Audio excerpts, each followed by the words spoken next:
நாம் இந்த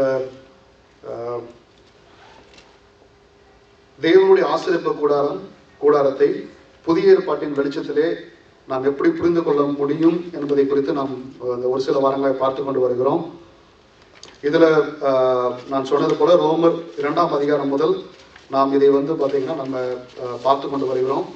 ஸோ கடந்த வாரங்களில் என்ன பார்த்தோம் என்றால், ஒரு ஆசரிப்பு கூடாரத்தில் நாம் நுழைவதற்கு முன்பாக அதற்கு என்ன தகுதிகள், அதாவது ஒரு யூதனுக்கு தான் இந்த நியாயப்பிரமாணமும் இந்த ஆசரிப்பு கூடாரம் கொடுக்கப்பட்டது, புறஜாதியாக நம்மளுக்கு அல்ல. அப்படி இருக்கும் பொழுது புறஜாதியாக நாம் எப்படி தகுதி பெறுகிறோம் என்பதை குறித்து பவுல் ரோமருக்கு எழுதின நிருபத்திலே 2ஆம் அதிகாரம் முதல் தெளிவாக அவர் அந்த ஆசரிப்பு கூடாரத்தின் சாயல் அதோடைய மாடலை உதாரணமாக வைத்து அவர் நிறைய காரியங்களை இங்கே சொல்லியிருக்கிறார்.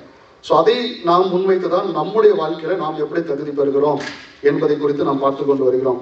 நாம் சென்ற வாரத்தில் 7ஆம் அதிகாரத்தையும் 8ஆம் அதிகாரத்தையும் நான் வெகு விரைவாக சென்றதுனால அதை குறித்து பார்க்க முடியவில்லை. அதனால் ஒரு சில பேர் அதை திரும்பமாக பார்க்க வேண்டும் என்று கேட்டுக்கொண்டதுனால இந்த வாரம் 7ஆம் அதிகாரத்தையும் 8ஆம் அதிகாரத்தையும் நாம் கொஞ்சம் ஆழமாக பார்க்க போகிறோம்.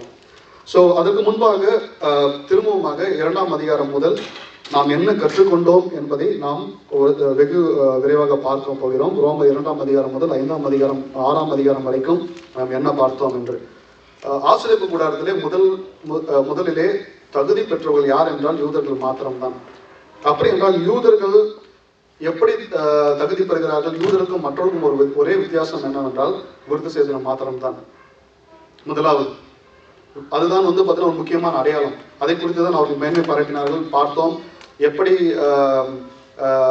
தெலேலால் பார்த்தீங்கன்னா ஒரு விருத்த சேதனம் பெறாத ஒரு ராஜாவுடைய மகனை திருமணம் செய்து கொள்ள வேண்டும் என்று ஆசைப்பட்ட பொழுது எப்படி விருத்த சேதனத்தை குறித்து யாக்கோபுடைய குமாரர்கள் எப்படி விருத்த சேதனம் இல்லாத ஒருவனுக்கு நாம் திருமணம் செய்து வைக்க முடியும் என்பதை குறித்து. அப்படி என்றால் அங்கே முக்கியமான காரியம் ஒன்று பார்த்தீங்கன்னா அந்த விருத்த சேதனம் மாத்திரமே. ஆபிரகாமுக்கு பார்த்தீங்கன்னா ஒரு அடையாளமாக கொடுக்கப்பட்டது விருத்த சேதனம் மாத்திரமே. அப்படி என்றால் யூதர் அல்லாத நாம், விருத்த சேதனம் பெறாத நாம் எப்படி நாம் அந்த தேவனோட சேர்வதற்கு நாம் தகுதி பெறுகிறோம்?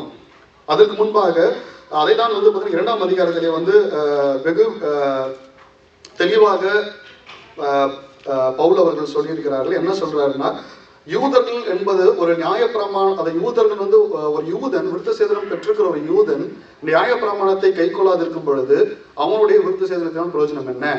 அதே போல விருத்த சேதனம் பெறாத ஒரு புறஜாதியான் நியாயப்பிரமாணம் சொல்லுகிற அத்தனை முறைமைகளையும் அவன் கை கொள்ளும் பொழுது, அப்படி என்றால் அவன் யூதனுக்குரிய எல்லா முறைமைகளையும் அவன் கை கொள்வதனாலே அவன் விருத்த சேதனம் பெற்றதுக்கு ஒரு அடையாளமா இருக்கிறான் அப்படின்னு சொல்லுகிறார். அப்படி என்றால் விருத்த சேதனம் பெற்றதும் ஒன்றுமில்லை, விருத்த சேதனம் பெறாததும் ஒன்றுமில்லை. மாம்சத்தின்படி விருத்த சேதனம் அல்ல, இருதயத்தின்படி விருத்த சேதனம் பெறுகிறதே விருத்த சேதனம் என்று அவர் ஒரு கன்க்ளூஷன் அந்த 2ஆம் அதிகாரத்தை கொடுக்கிறார். அப்படி என்றால் நாம் தேவனுடைய சமூகத்தை சேர்வதற்கு விருத்த சேதனம் என்பது என்ன?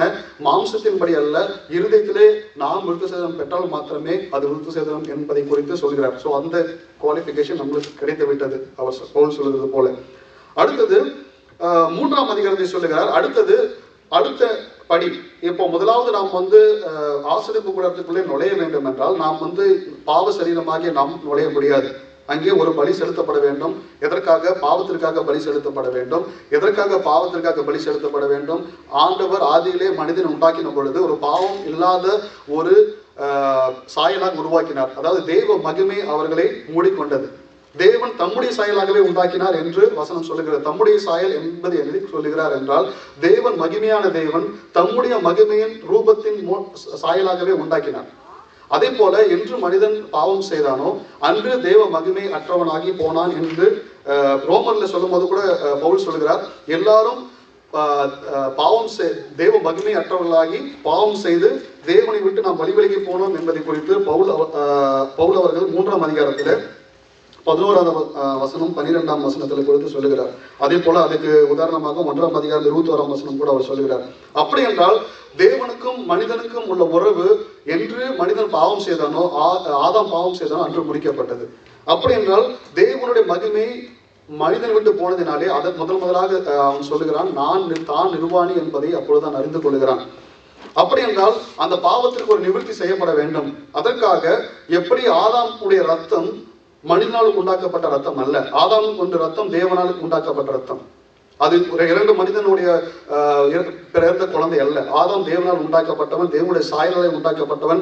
என்று பாவம் செய்தாலும் தேவனுடைய மகிமை போனதினாலே அதை போல ஒரு பிள்ளை பிறந்து அந்த ரத்தம் பிராயச்சித்தமாக செலுத்தப்படும் பொழுதுதான் இந்த பாவம் நிவர்த்தி செய்ய முடியும். அதற்காக தான் இயேசு வந்தார். இயேசுடைய ரத்தம் நம்முடைய பாவங்களுக்கு பதிலாக பலி கொடுக்கப்பட்டதினாலே ஒரு நித்திய ஒரு மீட்பு நம்மளுக்கு கிடைத்தது என்று பவுல் சொல்கிறார். அப்படி என்றால் முதலாவது ஒரு படி எடுத்திருக்க வேண்டும் என்றால் ஆசரிப்பு கூடாரத்திற்குள்ளே ஒரு பலி செலுத்தப்பட வேண்டும். அது இயேசுவின் ரத்தம் என்பதை குறித்து சொல்லுகிறார். அது மட்டுமல்ல, இங்கே அடுத்தது 3ஆம் அதிகாரத்தில் சொல்லுகிறார், இந்த பலி செலுத்தப்பட்டதான பலி நம்முடைய சொந்த பிரயாசத்தினால் செலுத்தப்படவில்லை. பழைய ஏற்பாட்டு காலத்திலே யூதன் பாத்தீங்கன்னா ஒரு ஆசரிப்பு கூடாரத்துல போய் பலி செலுத்த வேண்டும் என்றால் அவன் ஒரு ஆட்டையோ மாட்டையோ விலை கொடுத்து அவன் வாங்கி கொண்டு வந்து செலுத்த வேண்டும். அப்படி என்றால் தன்னுடைய சுய பிரயாசம் ஒன்று இருக்கிறது. அவன் போய் ஒரு மாலை பிடித்து கொண்டு வர வேண்டும். அதை ஆசாரியனுக்கு கொண்டு போக வேண்டும். ஆசாரின் முன்பாக அவன் தன்னுடைய கைகளை அந்த பலியின் மீது வைக்கப்பட வேண்டும். நிறைய முறைமைகளை செய்ய வேண்டும். அப்பொழுதுதான் எப்பொழுது அந்த பலி வெட்டப்படுகிறதோ அப்பொழுது அவன் பாவம் நிவர்த்தி ஆகும் என்பதை நாம் பார்க்கிறோம். ஆனால் இங்கே அவனுடைய பிரயாசம் இருக்கிறது. தன்னுடைய பாவம் மன்னிக்கப்பட வேண்டும் என்றால் அவன் ஒரு சில காரியங்களை சொந்த முயற்சினாலே செய்தால் மாத்திரமே ஒரு விடுதலை கிடைக்கும். ஆனால் புதிய ஏற்பாட்டு காலத்துல இயேசுவானவர் நமக்கு கொடுக்கப்பட்ட பொழுது இயேசுவானவர் நம்முடைய பிரயாசத்தினால் கொடுக்கப்படவில்லை. தேவன் நம்மேல் வைத்த தம்முடைய அன்பினாலே நாம் கேட்கவில்லை, அவராகவே நம்முடைய பாவம் மன்னிக்கப்படுவதற்காக அவர் நம்முடைய சொந்த குமாரனை ஒப்புக் கொடுத்தார். அப்படி இருக்கும் பொழுது நாம் மேன்மை பாராட்ட முடியாது. பழைய ஏற்பாட்டு காலத்திலே மேன்மை பாராட்ட முடியும். எப்படி என்றால், நான் என்னுடைய வசதிக்கு தகுந்த மாதிரி ஒரு ஆடு, ஒரு மாடு, இல்லைன்னா ஒரு குருவி, இல்லை ஏதோ ஒன்று, ஒரு புறா பலி செலுத்தப்பட வேண்டும் என்று தேவன் சொல்லியிருந்தார். ஆனால் இங்கே பாத்தீங்கன்னா மேன்மை பாராட்ட முடியாது. எதை குறித்து மேன்மை பாராட்ட ஒன்றுமே இல்லை. ஏனென்றால் தேவன் நாம் கேட்டுக்கொண்டிருந்தால் தம்முடைய குமாரனை கொடுக்கவில்லை, நம்மேல் வைத்த தம்முடைய அன்பினாலே கொடுத்தார். அப்படி என்றால் நாம் ஒருவரும் மேன்மை பாராட்ட முடியாது.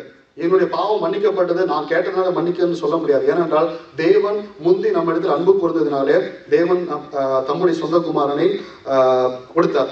அப்படி என்றால் இங்கே தேவனாகவே நம்மேல் வைத்த அன்பினாலே பாவத்தை மன்னித்ததினாலே அங்கே நம்முடைய பிரயாசம் ஒன்றுமில்லை.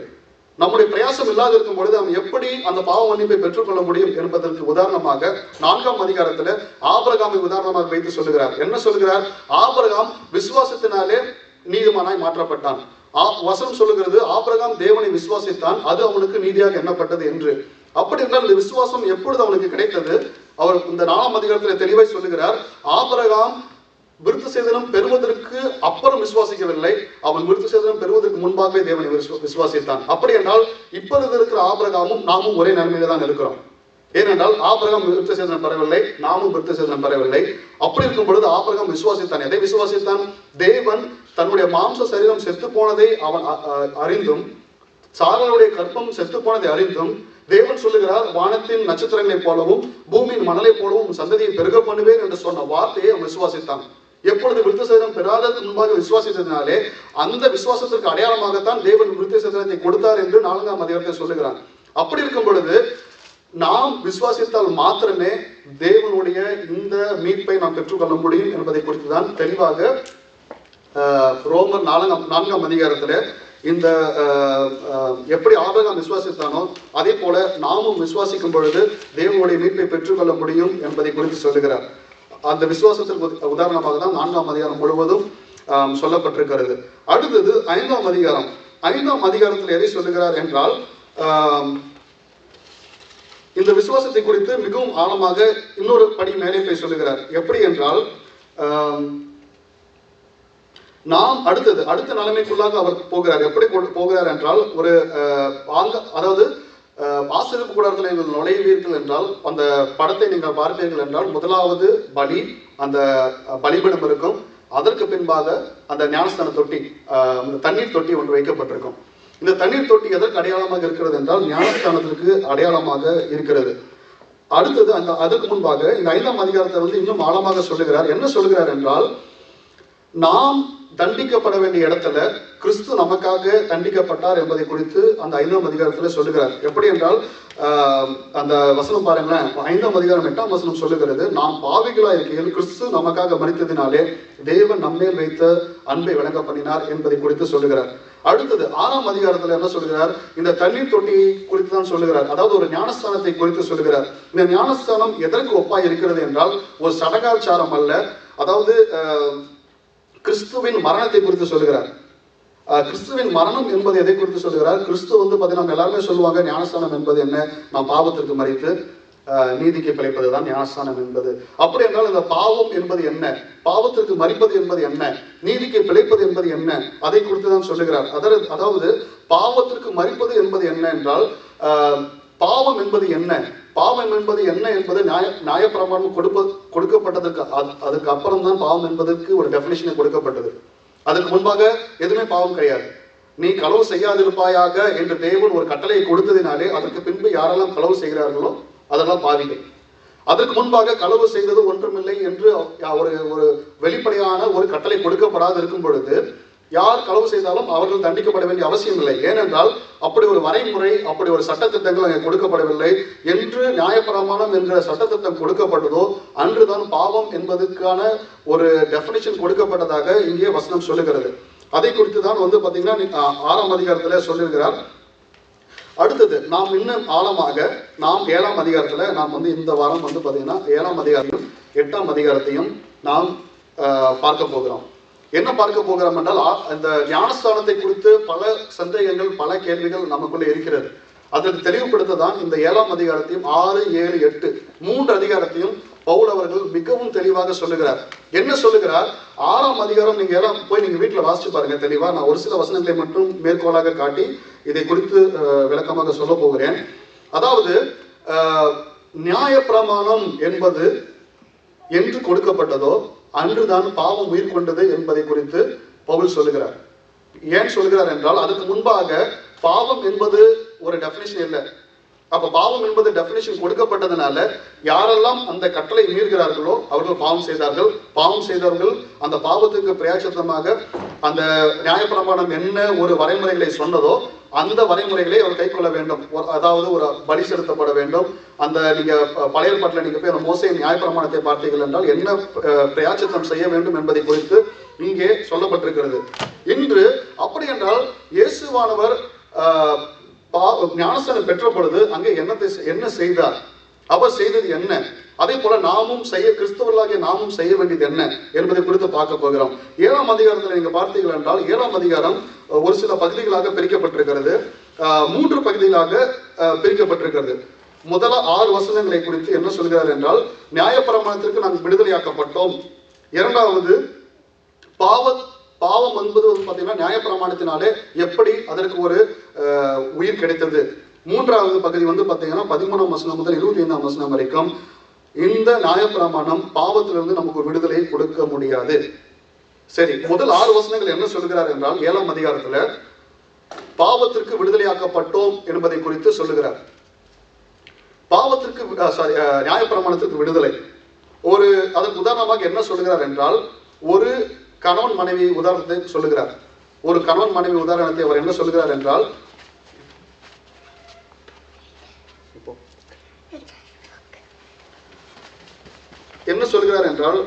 ஒரு கணவன் மனைவி திருமணமாகி புருஷன் மனைவி என்று இருக்கும் பொழுது அந்த புருஷன் மரிக்கும் வரைக்கும் அந்த புருஷனுக்கு கீழ்பட்டிருக்கிறார்.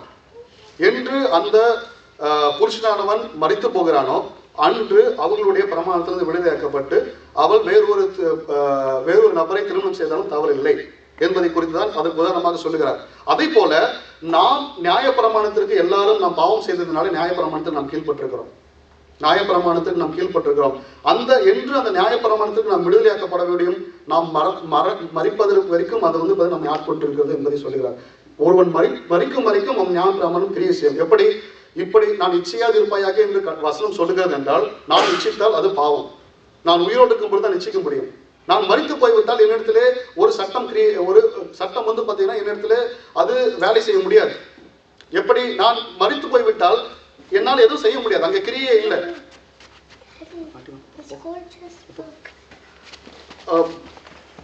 அங்கே ஒருவன் மரிக்கும் வரைக்கும் அந்த ஒரு சட்டம் வேலை செய்ய முடியும். அப்படி இருக்கும் பொழுது நான் மரிக்காதிருக்கும் வரைக்கும் நான் நியாயப்பிரமாணத்துக்கு அடிமைப்பட்டிருக்கிறேன். அதே போல அப்படி என்றால் நான் மரிக்க வேண்டும். நான் மறிக்கப்பட வேண்டிய இடத்துல கிறிஸ்து ஏற்கனவே மறித்து விட்டார். நான் தண்டிக்கப்பட வேண்டிய இடத்துல கிறிஸ்து ஆல்ரெடி என்ன பண்ணிவிட்டார்? அவர் சிலுவிலே என்னுடைய பாவத்தை சுமந்து அவர் என்னுடைய பாவத்தை ஏற்றுக்கொண்டு நான் மறிக்கப்பட வேண்டிய இடத்துல அவர் மறித்து விட்டார்.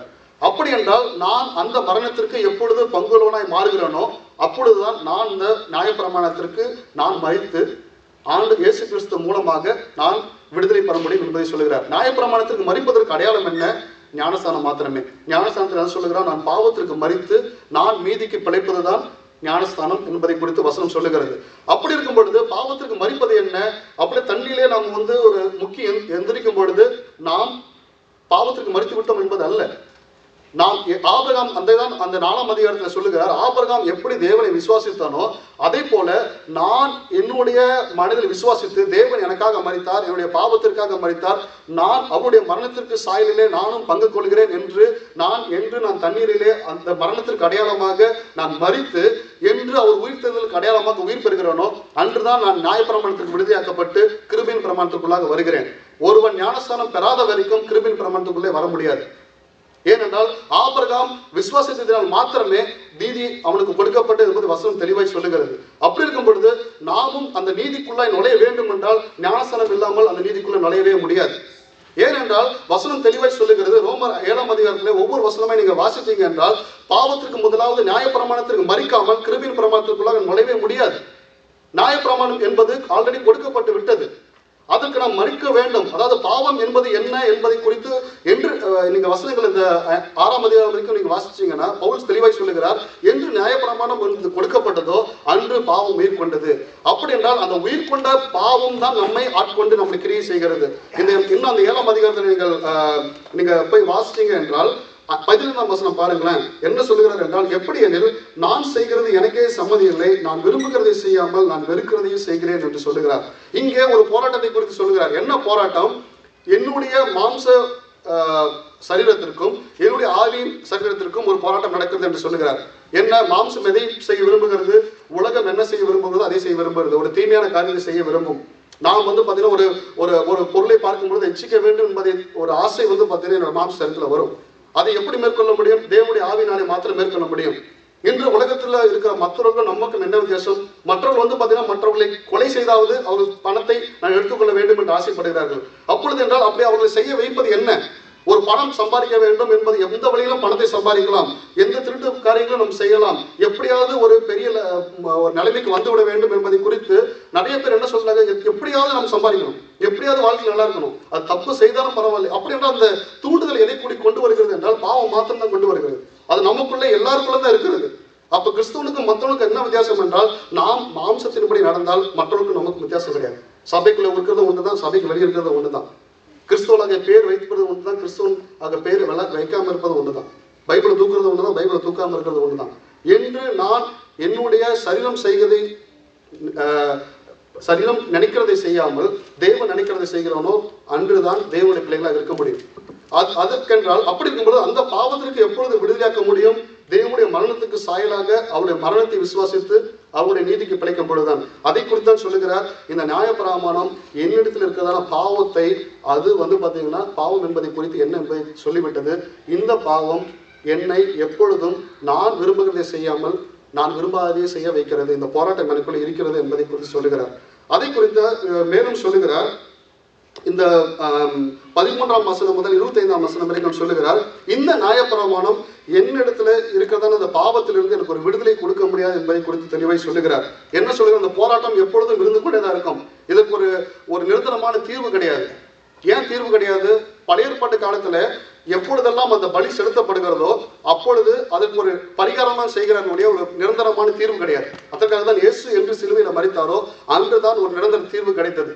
அதற்கு வரைக்கும் அந்த பலிதான் செலுத்த முடியும். திரும்பமாக அதே மனிதன் பாவம் செய்ய முடியும். அதே மனிதன் திரும்பமாக இன்னொரு பிராயச்சித்தம் செய்துதான் அந்த பாவத்தை நிவர்த்தி செய்ய முடியும். ஆனால் அந்த கிருபாதார பலி என்று தேவனாகிய இயேசு கிறிஸ்து நம்முடைய இடத்தில் நமக்காக மரித்தாரோ அன்று பாவத்தினுடைய கூரை அவர் முடித்து போட்டார் என்று வசனம் தெளிவாய் சொல்லுகிறது. அப்படி என்றால் அந்த விசுவாசத்தின் மூலமாக மாத்திரமே நாமும் அந்த பாவத்திலிருந்து விடுதலையாக்கப்பட முடியும் என்பதை குறித்து சொல்லுகிறார். அடுத்தது 8ஆம் அதிகாரத்தை குறித்து நாம் பார்ப்போம். 8ஆம் அதிகாரத்தையும் 4 பகுதிகளாக பவுல் அவர்கள் பிரித்திருக்கிறார்கள். என்ன? முதல் 11 வசனங்கள் வந்து பார்த்தீங்கன்னா எதை குறித்து சொல்லுகிறார்? அந்த பாவத்திலிருந்து ஒரு விடுதலை குறித்து சொல்லுகிறார். அடுத்தது 12 முதல் 17 வரைக்கும் தேவனுடைய ஆவியினாலே புத்திர சுவிகாரத்தை குறித்து சொல்லுகிறார். 18 முதல் 30 வரைக்கும் பாடுகளினாலே ஒரு மகிமையை சொல்லுகிறார். அடுத்தது 1 முதல் 39 வரைக்கும் தேவனுடைய அன்பை குறித்து சொல்லுகிறார். இங்கே ஆசரிப்பு கூடாரத்தில் வந்து பார்த்தீங்கன்னா இருக்கிற அந்த முறைமைகளை பார்த்தோம். முதலாவது விருத்த சேதனம், அடுத்தது ஒரு பலி, அடுத்தது தண்ணீர் தொட்டி இருக்கும், அடுத்தது மகா பரிசுத்த ஸ்தலம், தேவனுடைய மகிமை இருக்கிறதான இடம். அதை குறித்து தான் இந்த 8ஆம் அதிகாரத்தில் ஒரு கன்க்ளூஷனாக பவுல் சொல்லுகிறார். அதுக்கு முன்பாக இந்த பாவத்திலிருந்து எப்படி நாம் விடுதலையாக்கப்பட்டோம் என்பதை குறித்து அவர் சொல்லுகிறார். இந்த பாவத்திலிருந்து விடுதலை எப்படி சொன்னால், முதலாவது வசனத்தில் என்ன சொல்லுகிறார் என்றால், ஆனபடினால் கிறிஸ்து இயேசுக்கு உட்பட்டவர்களாக இருந்து மாம்சத்தின்படி நடவாமல் ஆவிக்கேற்றபடி நடக்கிறவர்களுக்கு ஆர்க்கினை தீர்ப்பு இல்லை என்பதை குறித்து சொல்லுகிறார். அப்படி என்றால் இயேசுக்கு உட்பட்டவர்களாக இருக்க வேண்டும் என்பது என்ன? நாம் என்று கிறிஸ்துவனுடைய சாயலை தரித்துக் கொள்கிறோமோ, கிறிஸ்துவை ஏற்றுக்கொள்கிறோமோ, அன்று நாம் கிறிஸ்துவுக்கு உடையவர்களாக இருக்கிறோம். இது வந்து பார்த்தீங்கன்னா ஒரு மாம்ச சடங்காச்சாரமாய் வந்து பார்த்தீங்கன்னா செய்ய முடியாது. எப்படி நாம் கிறிஸ்துக்குள்ளாக இருக்கிறோம் என்பதை அறிந்து கொள்ள முடியும்? நாம் வந்து பார்த்தீங்கன்னா எப்படி கேட்குறாங்க, உங்ககிட்ட வந்து ஒருத்தர் கேட்குறாங்கன்னு வச்சுக்கோங்க, நீங்கள் எப்படி வந்து இயேசு உங்களுக்குள்ளே வாசம் பண்ணுகிறார் என்பதை எப்படி விசுவாசிக்கிறீர்கள்? இப்போ நாம் வந்து பார்த்தீங்கன்னா வேற சப்போஸ் இந்துக்கள் எடுத்துக்கொள்வோமே, அவர்கள் வந்து பார்த்தீங்கன்னா நேர்த்தி கடன் செய்ய முடியும். என்ன, இப்போ வந்து பார்த்தீங்கன்னா நான் வந்து நடந்தே வந்து கோயிலுக்கு போகிறேன், நடந்தே போய் ஒரு மொட்டையை போட்டு நடந்தே வந்து பார்த்தீங்கன்னா ஒரு நேர்த்தி கடனை செலுத்தும் பொழுது எனக்கு வந்து பார்த்தீங்கன்னா நல்லது நடக்கும், இல்லை ஒரு பிரயாச்சத்தம், ஒரு பாவ மன்னிப்பு கிடைக்கும் என்பதை குறித்து அவர்கள் செய்கிறார்கள் என்றால் அங்கே அவர்கள் ஒரு மாம்ச பிரயாசம் இருக்கிறது. அப்படின்னும் போது ஒரு ஃபுல்ஃபில்மெண்ட் கிடைக்கிறது. நான் இதை செஞ்சேன், இதை ஒரு பண்ணேன், எனக்கு வந்து பார்த்தீங்கன்னா இப்படி நடந்தது என்று. நாம் எப்படி சொல்ல முடியும்?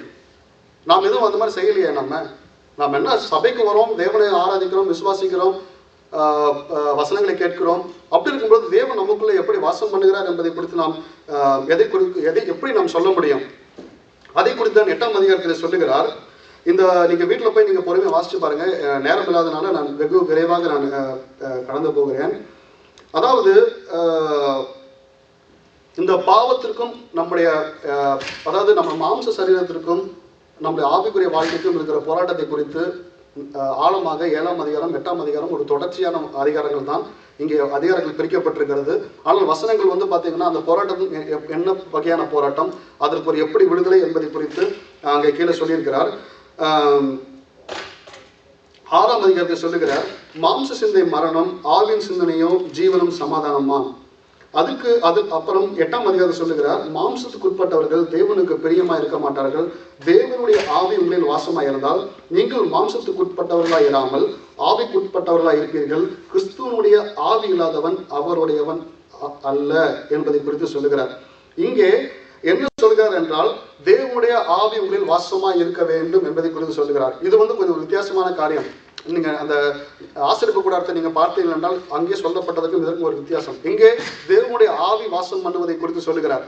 இங்கே என்ன சொல்கிறார் என்றால், நியாயப்பிரமாணத்தை ஒரு வேறு விதமாக பவுல் அவர்கள் தெளிவாக காண்பிக்கிறார். எப்படி என்றால், நீங்கள் ஆசரிப்பு கூடாரத்தில் பார்த்தீர்கள் என்றால் முதலாவது அந்த பலி, அடுத்தது தண்ணீர் தொட்டி, அடுத்தது மகா பரிசுத்த ஸ்தலம். இந்த மகா பரிசுத்த ஸ்தலத்தில் தான் எங்கன்னா தேவனுடைய மகிமை இருக்கும். அங்கே வந்து பார்த்தீங்கன்னா அங்கே அந்த உடன்படிக்கை பெட்டி இருக்கும் பொழுது அங்கே யாரும் வந்து தேவனுடைய மகிமை இருக்கும் பொழுது வசனம் சொல்லுகிறது, ஆசிரியர்களால் கூட உள்ள செல்ல முடியாத அளவுக்கு தேவனுடைய மகிமை இருந்தது. அங்கே தேவனுடைய மகிமை இருக்கும் பொழுது நாம் யாரெல்லாம் அங்கே பாவத்தோடு செல்கிறார்களோ அவர்கள் என்ன பண்ணுவார்கள்? மரித்து போவார்கள். அங்கே யாரும் செல்ல முடியாது. ஆனால் அப்படி இருக்கும் பொழுது ஆதியிலே தேவன் ஆதாமை உண்டாக்கிடும் பொழுது, தமது சாயலாக உண்டாக்கிடும் பொழுது தேவனுடைய மகிமை அவர்களை மூடிக்கொண்டது. அப்படி என்றால் இயேசு கிறிஸ்து மூலமாக நாம் இயேசுவை ஏற்றுக்கொள்ளும் பொழுது இங்கே என்ன சொல்லுகிறார்? கிறிஸ்துவனுடைய ஆவி இல்லாதவன் அவருடையவன் அல்ல என்று சொல்லுகிறார். அப்படி என்றால் என்று நாம் கிறிஸ்துவனுடைய மரணத்திற்கு அடையாளமாக, அவருடைய மரணத்திற்கு நாம் நியாயசாஸ்திரத்தின் மூலமாக மரணத்திற்கு அடையாளமாக நாம் மரித்து கிறிஸ்துவோடு உயிர் பெற்று என்று நான் இயேசுவை என் உள்ளத்தில் விசுவாசிக்கிறோனோ அன்று தேவன் நம்முடைய உள்ளத்தில் வாசம் பண்ணுகிறார். அப்படி வாசம் பண்ணும் பொழுது தேவன் வந்து என்ன சொல்கிறார் என்றால், கிறிஸ்துவனுடைய சாயலாக நம்மை மாற்றுகிறார். இங்க என்ன சொல்றார்? கிறிஸ்துவனுடைய ஆவி என்று சொல்லுகிறார். கிறிஸ்துவனுடைய ஆவி என்று சொல்லும் பொழுது நாம் மன்னிக்கப்பட்டு, பாவங்கள் மன்னிக்கப்பட்டு என்று கிறிஸ்து நமக்குள்ளே வாசம் பண்ணுகிறாரோ தேவன் நம்மை எப்படி பார்ப்பார் என்றால், கிறிஸ்துவை பார்ப்பது போலதான் நம்மை பார்ப்பார். நம்ம வந்து பார்த்தீங்கன்னா வேறு மனிதனாக பார்ப்பதல்ல. ஏனென்றால் கிறிஸ்துவனுடைய ஆவி எனக்குள்ள இருக்கும் பொழுது தேவன் என்னை எப்படி பார்ப்பார்? கிறிஸ்துவை பார்ப்பது போலதான் பார்ப்பார். அதுக்கு 11ஆம் வசனம் பாருங்களேன். அன்றியும் இயேசுவை மரித்தோரிலிருந்து எழுப்பினவருடைய ஆவி உங்களில் வாசமாயிருந்தால் கிறிஸ்துவை மரித்தோரிலிருந்து எழுப்பினவர் உங்களில் வாசமாயிருக்கிற தம்முடைய ஆவியினாலே சாவுக்கு ஏதுவான உங்கள் சரீரங்களை அவர் உயிர்ப்பிப்பார் என்பதை குறித்து சொல்லுகிறார். 12ஆம் வசனம் சொல்லுகிறார், ஆகையால் சகோதரரே மாம்சத்தின்படி பிழைப்பதற்கு நாம் மாம்சத்துக்கு கடனாளிகள் அல்ல என்று சொல்லுகிறார். இந்த வசனங்கள்ல வந்து 7ஆம் அதிகாரத்திலே கூட சொல்லுகிறார், நியாயப்பிரமாணத்திற்கு நாம் அடிமைகளாய் இருந்தோம் என்று சொல்லுகிறார். அப்படி என்றால் அந்த ஒரு விடுதலை கொடுக்கப்படவில்லை. இயேசு மரித்ததின் பின்பு நாம் விடுதலையாக்கப்பட்டோம். அடுத்தது 13ஆம் வசனம் சொல்லுகிறார், மாம்சத்தின்படி பிழைத்தால் சாவீர்கள், ஆவியினாலே சரீரத்தின் செய்கைகளை அழித்தால் பிழைப்பீர்கள். மேலும் எவர்கள் தேவனுடைய ஆவியினால் நடத்தப்படுகிறார்களோ அவர்கள் தேவனுடைய புத்திரராய் இருக்கிறார்கள். அந்தபடி திரும்பவும் பயப்படுவதற்கு நீங்கள் அடிமைத்தனத்தின் ஆவியை பெறாமல் அப்பா பிதாவே என்று கூப்பிட பண்ணுகிற புத்திர சுதிகாரத்தின் ஆவியை பெற்றீர்கள் என்று சொல்லுகிறார். இங்கே அப்பா பிதாவே என்று யாரும் கூப்பிட முடியவில்லை. பழைய ஏற்பாட்டு காலத்திலே ஆபிரகாம் தேவனை அப்பா என்று கூப்பிடவில்லை, தாவீது அப்பா என்று கூப்பிடவில்லை. பழைய ஏற்பாட்டு நீதிமன்றங்கள் எத்தனை பேர் இருந்தாலும் அவர்கள் யாரும் பிதாவை நோக்கி அப்பா என்று கூப்பிட முடியவில்லை. யார் அப்பான்னு கூப்பிட்டார்? ஃபர்ஸ்ட் பிதாவை இயேசுதான் கூப்பிட்டார். அப்படி என்றால் நாமும் தேவனை, பிதாவாகிய தேவனை அப்பா என்று கூப்பிடும் பொழுது அங்கே நடப்பது என்ன? கிறிஸ்துவனுடைய ஆவி நம்மிடத்தில் வாசம் பண்ணும் பொழுது நாம் தேவன் நம்ம எப்படி பார்ப்பார் என்றால் கிறிஸ்துவனுடைய ஆவி உடையவர்களாக பார்ப்பார். அப்படி இருக்கும் பொழுது கிறிஸ்து நமக்குள்ள இருக்கும் பொழுது நாமும் கிறிஸ்துவுக்குள்ள அத்தனை என்ன உரிமைகளையும் நமக்கும் தேவன் கொடுக்கிறார். எவ்வளவு ஒரு பாக்கியம் பார்த்தீங்களா? பழைய ஏற்பாட்டு காலத்துல எத்தனை நீதிமான்கள் இருந்தாலும் அவர்களாலே அப்பா என்று கூப்பிட முடியாத அந்த ஒரு பாக்கியத்தை புரஜாதிகளா இருந்தால் நமக்கு கூட, மாம்சத்தின்படி விருத்த சேதனம் பெறாத நமக்கு கூட, மாம்சத்தின்படி யூதர்களாய் பிறக்காத நமக்கு கூட, என்று கிறிஸ்து நமக்காக மரித்து அவருடைய மரணத்திற்கு அடையாளமாக நான் ஒப்புக் கொடுக்கப்பட்டு அவருக்காக நான் விசுவாசித்து அவரை உள்ளத்தில் வாசம் பண்ணும் பொழுது இயேசுக்குள்ள அத்தனை அதிகாரமும் நமக்கும் கொடுக்கிறார். அல்லேலூயா. இது ஒரு மேலான பாக்கியம். இந்த பாக்கியம் வந்து பார்த்தீங்கன்னா வேற யாருக்கும் கிடைக்காதுங்க, கிறிஸ்துவாக நமக்கு மாத்திரமே. ஒரு பரலோகத்தையும் வானத்தையும் உண்டாக்கின தேவனை போய் பார்த்து தைரியமா உள்ளே சென்று அப்பா என்று கூப்பிடும் பொழுது அது எவ்வளவு பெரிய மகிமை பார்த்தீங்களா? அந்த மகிமை எப்பொழுது கிடைக்கும்? தேவனுடைய ஆவி எனக்குள்ளே வாசம் பண்ணும் பொழுதுதான். தேவனுடைய ஆவி வாசம் பண்ணும்போது தேவனுடைய மகிமை எனக்குள்ளே வாசம் பண்ணும். தேவனுடைய மகிமை எனக்குள்ளே வாசம் பண்ணும் பொழுது ஆதாம் இழந்து போன அதே மகிமைக்குள்ளாக தேவன் என்னை திரும்பவும் கொண்டு போகிறார். ஆதாம் எப்படி தேவனை முகமுகமாய் தரிசித்தானோ அந்த ஒரு வாக்கியத்திற்குள்ளாக தேவன் நம்ம இயேசு கிறிஸ்து மூலமாய் கொண்டு போகிறார். இந்த ஒரு புத்திர சுவிகாரம். அப்படி என்றால் நம்ம எங்கே போகிறோம் என்றால் மகா பரிசுத்த ஸ்தலத்துக்குள்ளே நம்ம வந்து விட்டோம். இப்பொழுது ஒரு ஆசாரியர்களாக கூட செல்ல முடியாத இந்த இடத்திற்கு இயேசு கிறிஸ்துவின் மரணத்தின் மூலமாக நம்மை தேவன் அந்த நிலைமைக்குள்ளாக கொண்டு போகிறார். எப்படி என்றால் விசுவாசத்தினால் மாத்திரமே அன்று நாம் கொண்டு போகிறார். அதற்கு பின்பாக சொல்ல அங்கே நிறுத்தவில்லை பவுல் என்ன சொல்லுகிறார்? 18ஆம் வசனத்தில் என்ன சொல்லுகிறார்? நீங்கள் கிறிஸ்துவோடு இணைக்கப்பட்டால் அவருடைய பாடுகளுக்கும் நீங்கள் பங்குள்ளவர்களாய் மாறீர்கள் என்று சொல்லுகிறார். இங்கதான் நிறைய பேர் தப்பு செய்கிறோம். என்னென்றால் என்று கிறிஸ்துவை ஏற்றுக்கொண்டோமோ அன்று வந்து பார்த்தீங்கன்னா okay life is bed of roses அப்படின்னு நினைச்சுக்கிறோம். நமக்கு இதுக்கு மேலே ஓகே இயேசு கிறிஸ்துவை ஏற்றுக்கொண்டா எல்லாமே நல்லாயிடுச்சு, இதுக்கு மேலே நாம் எப்படியான வாழலாம் அப்படின்னு. ஆனால் பவுல் அப்படி சொல்லலை. பவுல் தெளிவாய் சொல்லுகிறார், என்று நாம் கிறிஸ்துவின் சாயலில் இறைக்கப்பட்டிருக்கிறோமோ அன்று கிறிஸ்துவனுடைய பாடுகளுக்கும் நாம் பங்குள்ளவர்களாய் மாறுகிறோம். கிறிஸ்துவை ஏற்றுக்கொண்டு வாழ்வது அவ்வளவு லேசான காரியம் அல்ல. இயேசு கிறிஸ்துவை ஏற்றுக்கொண்டதுக்கு அப்புறம் நம்மிடத்திலே பாவம் நம்மை மேற்கொள்ள முடியாது என்பதை சொல்லுகிறார்.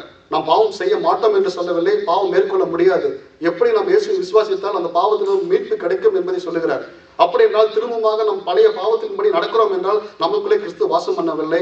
நாம் பாவம் செய்தால் முடியும், பாவம் நம்மளால் கிரியை செய்ய முடியும், ஆனால் இயேசு மூலமாக நாம் மேற்கொள்ள முடியும், பாவம் நம்மை மேற்கொள்ள முடியாது என்பதை குறித்து பவுல் சொல்லுகிறார். அப்படி என்றால் கிறிஸ்துவோடு இணைக்கப்பட்டிருக்கும் பொழுது அவருடைய பாடுகளுக்கும் நாம் பங்குள்ளவர்களாய் மாறுகிறோம். அப்படி என்றால் அந்த பாடுகளில் கூட நாம் கிறிஸ்துவை பற்றி கொள்ள வேண்டும் என்று சொல்லுகிறார். கிறிஸ்து வந்து பார்த்தீங்கன்னா உலகத்தில் பாடுதான் பட்டார் தேவனுக்காக. நம்ம பாடுகளுக்கும் நாம் பங்குள்ளவர்களாய் மாறுகிறோம். அது கடைசியாக ஒரே ஒரு காரியத்தை மட்டும் நான் சொல்லி முடிக்கிறேன். நீங்கள் அந்த 18ஆம் வசனத்திலிருந்து நீங்கள் நிறைய காரியங்கள் சொல்லப்பட்டிருக்கிறது. 26ஆம் வசனத்தில் சொல்லுகிறார், நான் அந்தபடியே ஆவியானவரும் நமது பலவீனங்களில் நமக்கு உதவி செய்கிறார். நாம் ஏற்றபடி வேண்டிக் கொள்கிறது வேண்டியது என்னதென்று அறியாது இருக்கிறபடினாலே ஆவியானவர் தாமே வாக்கு கடங்காத பெருமூச்சலோடு நமக்காக வேண்டுதல் செய்கிறார்.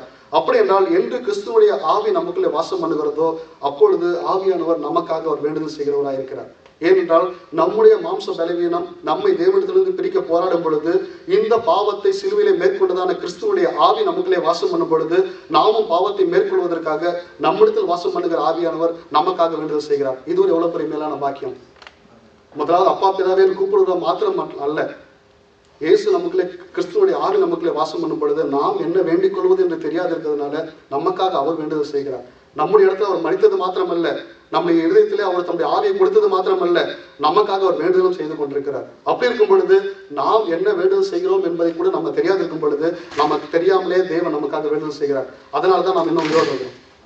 இல்லைன்னா நாம் பண்ண நமக்கு மாத்திரம் தெரியும் நம்ம சிந்தனையில் எவ்வளோ பாவம் செய்கிறோம், நம்ம உள்ளத்தில் எவ்வளோ பாவம் செய்கிறோம். மனுஷனுக்கு தெரியாது. நம்ம அழகான சட்டை போட்டு வந்தாலும், வெள்ளை கலர் சட்டை போட்டு வந்தாலும் நம்ம மீண்டும் மாற முடியாது. ஆனால் தேவன் நமக்காக வேண்டுதல் செய்து ஒவ்வொரு நாளும் நமக்காக பிதாவிடத்தில் பரிந்து பேசிக் கொண்டிருக்கிறார். இன்னும் இந்த மரம் செல்லட்டும், இன்னும் இந்த மனம் கை கொடுக்குமா என்று பார்ப்போம் என்று தேவன் நமக்காக பரிந்து பேசிக் கொண்டிருக்கிறார். அதனால தான் தேவன் சொல்லுகிறார், 37ஆம் வசனத்தில் சொல்லி நான் சொல்லுகிறேன், இவை எல்லாவற்றிலையும் நாம் நம்ம அன்பு கூறுகள் ஆகிய முற்றும் ஜெயம் கொள்ளுகளாக இருக்கிறோம். அதனால் மரணமானாலும் ஜீவனானாலும் தேவதூதர்களானாலும் அதிகாரங்களானாலும் வல்லமைகளானாலும் நிகழ்காரியங்களானாலும் வருங்காரியங்களானாலும் உயர்வானாலும் தாழ்வானாலும் வேறு எந்த சிருஷ்டியாலும் நம்முடைய கர்த்தராகிய இயேசு கிறிஸ்துவின் மேலுள்ள இயேசுவில் உள்ள தேவனுடைய அன்பை விட்டு நம்மை பிரிக்க மாட்டாது என்று நிச்சயித்திருக்கிறோம். இன்று நாம் தேவனை விசுவாசித்து அவருடைய வல்லமை பெற்றவர்களாக, அவரோட மரணத்திற்கு அடையாளமாக அவரை மரித்து என்று அவரோடு நாம் உயிர்க்கிறோமோ அவரோட பங்குள்ளவர்களாய் மாறுகிறோம். அப்படி பங்குள்ளவர்களாய் மாறும் பொழுது தேவன் நம்முடைய வாசம் செய்கிறார். நாம் அப்பா பிதாவின் கூப்பிடுகிற அந்த புத்திர சுவிகாரத்தின் ஆவியை கொடுத்திருக்கிறார். தைரியமாக அவர் அண்டை கிட்டி சேர வைத்திருக்கிறார். தம்முடைய மகிமையை நமக்காக கொடுத்திருக்கிறார். நாமும் தேவனிடத்தில் செல்கிறோம். அது மாத்திரமல்ல, நம்முடைய பலவீனங்களில் நாம் எப்படி தேவனிடத்திலே வேண்டுதல் செய்வது என்று தெரியாதிருக்கும் பொழுது நமக்காக வேண்டுதல் செய்கிற தேவனாக இருக்கிறார். எவ்வளோ ஒரு மேலான பாக்கியம். கண்களை போட்டு நாம் செபித்து முடிப்போம்.